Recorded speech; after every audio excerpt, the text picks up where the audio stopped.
So here's a pub quiz question for you. What is the longest road in the United Kingdom? You said A1, didn't you? Well, I'm being a bit unfair. You'd be right and not right at the same time. The A1 is the longest route between London and Edinburgh. It clocks in at 396 miles. But it isn't the same road for the full length. Parts of it are actually the A1M motorway. So technically, it's in split sections.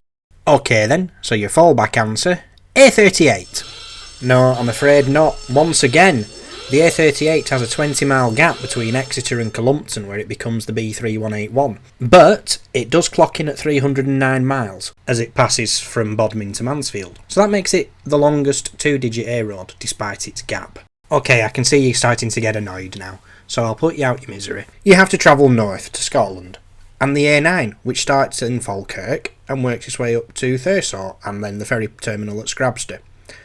This clocks in at an amazing 279 miles, without any multiplexes with other roads or interruptions by motorway segments, despite the section south of Dunblane being non-primary because the M9 bypassed it rather than replaced it. Although the section closest to Edinburgh has been renumbered as other roads, this hasn't broken up the A9 into discontinuous sections, it merely shortened it.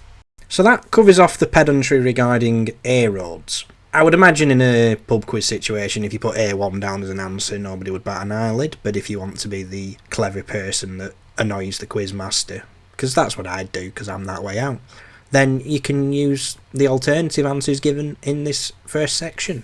Shall we look at motorways now and work out what the longest motorway is? This one's a bit more straightforward. It's the M6.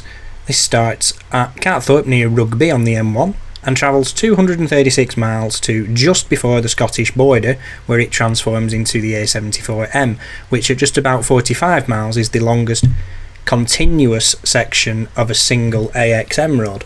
However, the longest section of AXM road is the northernmost part of the A1M, which comes in at 95 miles between Ferrybridge and Gateshead. But if you add all the total lengths of the A1M up, it's 122 miles. So what about B roads?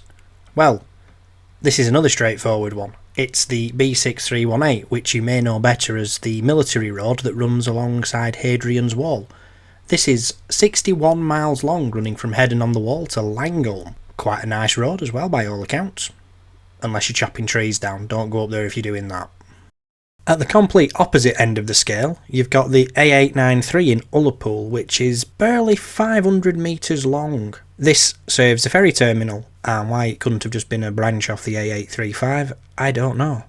Or if that's not exciting enough, you can always try the B7087, which is a branch off the M77. It's tiny, again, about 500 metres long, but it manages to have a roundabout and some retail parks coming off it. So if the long journey wears you out, you can at least have some nice retail therapy and maybe a soft drink to recover. So there you have it. That's a quick tour of the longest, and just for fun, shortest roads in the country. Do you have any better suggestions? Let me know in the comments, but keep it civil, please. I'll catch you next time. Bye.